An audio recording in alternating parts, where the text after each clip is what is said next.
नमस्कार, मैं आपका दोस्त साथियों। ये मेरा ऑफिशियल चैनल है ज्ञान एक्सपर्ट, जिस पर मैं आप लोगों को पेंशन से जुड़ी हर वो खबर देता हूं जो आप लोगों के लिए बहुत महत्वपूर्ण है। और अगर अभी तक आपने इस चैनल को सब्सक्राइब नहीं किया है तो इस चैनल को जल्दी सब्सक्राइब कर लें। तो चलिए वीडियो शुरू करते हैं। आज का दिन इतिहास बन सकता है, वो पल, वो क्षण जिसकी कल्पना लाखों EPS 95 पेंशनरों ने बरसों से अपनी आंखों में संजो रखी थी, शायद अब सच होने के करीब है। वित्त मंत्रालय ने, जिसने दशकों तक इस मांग को अनसुना कर दिया था, आखिरकार झुकने का संकेत दिया है। 7500 रुपए की न्यूनतम मासिक पेंशन के प्रस्ताव को, जो पेंशनरों के आंदोलन का मूल मंत्र रहा है, स्वीकार करने की दिशा में एक सकारात्मक पहल की बात कही है। कल्पना कीजिए वो सुबह जब आपका फोन बजेगा और बैंक का SMS आएगा, वो संख्या जो अब तक एक सपना थी आपके खाते में चमक रही होगी। ये सिर्फ एक आंकड़ा नहीं है दोस्तों, ये सम्मान का प्रतीक है। यह आपकी उस मेहनत, उस पसीने की कद्र है जिसे आपने एक संगठन, एक देश की प्रगति में लगा दिया। ये हमारे बुजुर्गों, हमारे माता पिता के चेहरे पर एक नई मुस्कान लाने वाला है। ये उनकी चिंताओं के बादलों को थोड़ा हटाकर उम्मीद की एक किरण दिखाने वाला है। लेकिन इस उम्मीद के साथ ही एक सच्चाई भी जुड़ी है। ये वादा जितना विशाल है, इसके रास्ते में उतनी ही बड़ी चुनौतियां भी खड़ी हैं।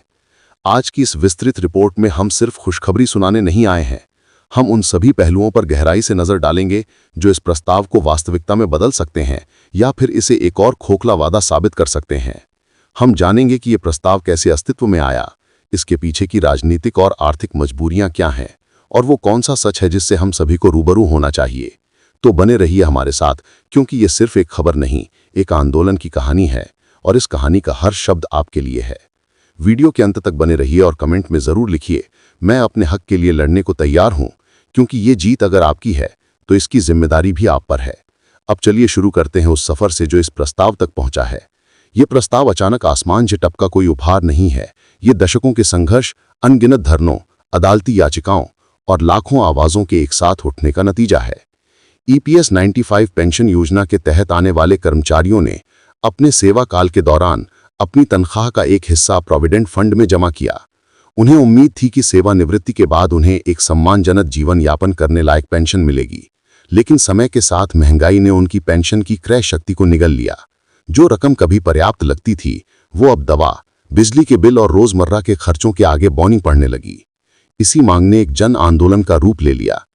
पेंशनरों के संगठनों ने लगातार सरकार के समक्ष ये मांग रखी कि न्यूनतम पेंशन की राशि बढ़ाकर 7500 कर दी जाए और साथ ही महंगाई भत्ता यानी डियरनेस अलाउंस भी पूरी तरह से दिया जाए। ये सिर्फ एक आर्थिक मांग नहीं, बल्कि गरिमा की लड़ाई बन गई। हाल की घटनाओं पर नजर डालें तो पाएंगे कि एम्प्लॉय प्रोविडेंट फंड ऑर्गेनाइजेशन यानी EPFO की सेंट्रल बोर्ड ऑफ ट्रस्टीज की बैठकों में ये मुद्दा बार बार उठाया गया। पेंशनरों के दबाव और सामाजिक न्याय की इस मांग के आगे वित्त मंत्रालय को झुकना पड़ा है। विभिन्न स्रोतों से प्राप्त जानकारी के अनुसार मंत्रालय ने इस प्रस्ताव पर गंभीरता से विचार करना शुरू कर दिया है और इसे स्वीकार करने की संभावना जताई है। ये शब्द संभावना आने वाले समय की सारी कहानी कह देता है। ये ना तो पूर्ण स्वीकृति है, नहीं इनकार। ये एक दरवाजा है जो अभी आधा खुला है। अब सोचिए एक पेंशनर के दिनचर्या पर इसका क्या असर हो सकता है। फिलहाल जो पेंशन मिल रही है उसमें महीने का आखिरी सप्ताह बहुत मुश्किल भरा होता है। दवाइयों का इंतजाम, बच्चों की पढ़ाई का खर्च, घर का किराया, हर चीज एक बोझ बन जाती है। अगर ये प्रस्ताव वास्तव में लागू हो जाता है तो ये उस बोझ को हल्का करने में एक महत्वपूर्ण भूमिका निभा सकता है। ये उन्हें एक वित्तीय सांस लेने का अवसर, एक ब्रीदिंग स्पेस दे सकता है। क्या आप भी उस राहत की कल्पना कर पा रहे हैं? वीडियो को पॉज करें और कमेंट में लिखें, हाँ हमें राहत चाहिए या हमें और चाहिए, क्योंकि आपकी एक आवाज इस पूरे आंदोलन की दिशा तय कर सकती है। लेकिन दोस्तों, जहां उम्मीद की एक बड़ी लहर है, वहीं शंका के बादल भी मंडरा रहे हैं।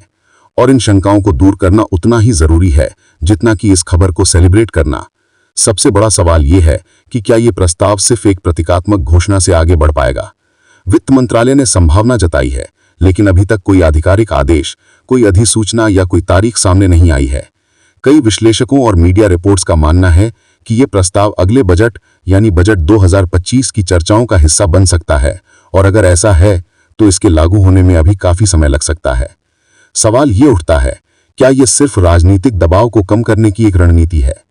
क्या चुनावों के मद्देनजर पेंशनरों के इस बड़े वोट बैंक को खुश करने के लिए ये एक तरंग भर है? इतिहास गवाह है कि ऐसे वादे पहले भी हो चुके हैं। कितनी ही बार उम्मीद जगी है और बाद में मायूसी हाथ लगी है। क्या ये क्षण भी एक प्रॉमिस मोमेंट बनकर रह जाएगा जिसे भविष्य में भुला दिया जाएगा? इस सवाल का जवाब अभी किसी के पास नहीं है, लेकिन सतर्क रहना और सरकार से जवाबदेही मांगना हम सभी का कर्तव्य है। एक और महत्वपूर्ण पहलू है वित्तीय स्थिरता का। EPS 95 पेंशन फंड की वित्तीय हालत पर अक्सर सवाल उठते रहे हैं। वित्त मंत्रालय की अपनी रिपोर्ट्स में ये बात स्वीकार की गई है कि इस फंड में एक एक्चुरियल डेफिसिट यानी अकाउंटिंग की दृष्टि से कमी है। सीधे शब्दों में कहें तो फंड में इतना पैसा नहीं है कि वो सभी पेंशनरों को लंबे समय तक बढ़ी हुई पेंशन दे सके। 7500 रुपए की न्यूनतम पेंशन की प्रस्तावित राशि जो अभी मिल रही राशि से कहीं अधिक है, पर फंड का बोझ और बढ़ेगा। EPFO के पास पेंशन देने के लिए जो स्रोत हैं, जैसे कर्मचारियों और नियोक्ताओं के योगदान और फंड के निवेश से आए, वे अकेले इस बोझ को उठाने में सक्षम नहीं हो सकते। इसका मतलब ये हुआ कि केंद्र सरकार को इसके लिए अतिरिक्त बजट आवंटन करना होगा। ये एक बहुत बड़ा वित्तीय निर्णय है। तो सवाल यह है कि क्या सरकार इसके लिए तैयार है? क्या वो अपने वित्तीय लक्ष्यों और फिस्कल डेफिसिट पर इसका प्रभाव झेलने को तैयार है, या फिर यह प्रस्ताव सिर्फ एक हाइप बनकर रह जाएगा जो वास्तविक राहत से ज्यादा मीडिया की सुर्खियों तक सीमित रहेगा? मैं आपसे सीधा सवाल पूछना चाहूंगा, क्या आपको वास्तव में विश्वास है कि ये 7500 रुपए की राशि हर एक पात्र पेंशनर के खाते में पहुंच पाएगी?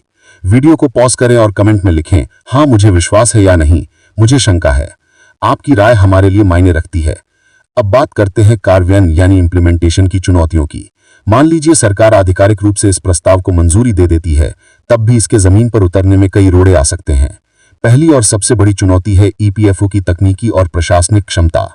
EPFO ने पिछले कुछ सालों में अपनी सेवाओं को डिजिटल बनाने के लिए काफी प्रयास किए हैं। ऑनलाइन पेंशन भुगतान, डिजिटल जीवन प्रमाण पत्र और ऑनलाइन दावा प्रक्रिया जैसी सुविधाएं लाई गई हैं।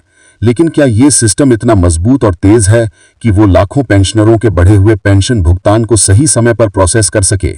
EPFO की 233वीं सेंट्रल बोर्ड ऑफ ट्रस्टीज की मीटिंग की रिपोर्ट में ये बात सामने आई थी कि पेंशन क्लेम मॉड्यूल में अभी भी तकनीकी अपग्रेडेशन का काम चल रहा है और इसमें देरी हो रही है। ये देरी पेंशनरों के लिए एक बड़ा खतरा बन सकती है। अगर सिस्टम तैयार नहीं है तो घोषणा के बावजूद पेंशनरों को बढ़ी हुई राशि मिलने में महीनों यहां तक कि साल भर का वक्त लग सकता है। क्या आपने कभी सोचा है कि एक फैसला लेने और उसे जमीन पर उतारने के बीच इतनी लंबी खाई क्यों होती है? वीडियो को पॉज करें और कमेंट में अपने विचार जरूर साझा करें। दूसरी बड़ी चुनौती है पात्रता और सत्यापन का मुद्दा। सभी EPS 95 पेंशनरों की स्थिति एक जैसी नहीं है। कई पेंशनर ऐसे हैं जिनके रिकॉर्ड्स में विसंगतियां हैं।